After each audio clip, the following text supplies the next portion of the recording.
Let's get reaction from the chief Palestinian representative to the United States, Husam Zomlot. Dr. Zomlot, thanks so much for joining us. Thank you, Wolf. You told Reuters yesterday, before the decision was announced, this would have catastrophic consequences, and in your words, would be a kiss of death for a two-state solution, Israel and Palestine. Why? Because Jerusalem is at the very heart of the two-state solution, and it has been the U.S. long-held position all these years. It was in writing by secret. The U.S. would commit to international resolutions, 242, 338. That's land for peace. That's the end of Israel's occupation that began in 1967. That includes East Jerusalem, and the state will be established in that place. In that letter, Secretary Baker specified the status of Jerusalem, and he did promise us, the Palestinians, that should you accept negotiations, we will respect the status of Jerusalem. We will never recognize Israel's annexation of Jerusalem or control of Jerusalem. When the president said he would leave open the sovereign, all the borders of Jerusalem, that's not good enough? No, and therefore we entered into this peace process sincerely based on these promises. And therefore now there is a renege on these promises, a U-turn, if you may. And again, how can you talk about two-state solution without Jerusalem? And how can you enter into a peace process that is heartless, that doesn't have the heart of it? We are not interested in an empty peace process, Wolf.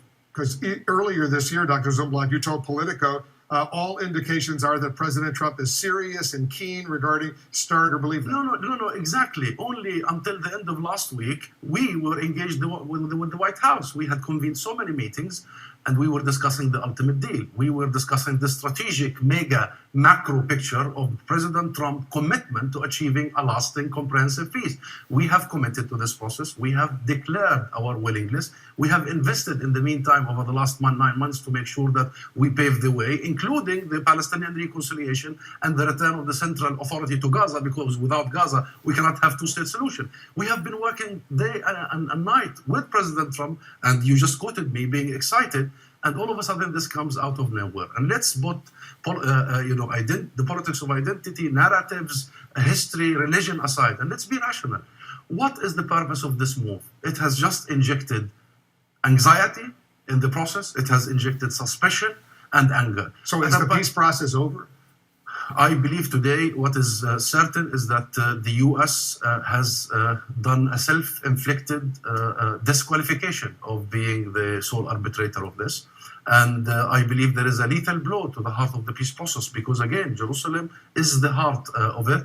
And I believe today was a precious gift to the very extremists, the non-solutionists, the settler movement in the West Bank. It's not even to the Israelis, because the majority of the Israelis, according to all polls, including recently, 85% are with a divorce, are with the two-state solution on the 67 borders, including East Jerusalem.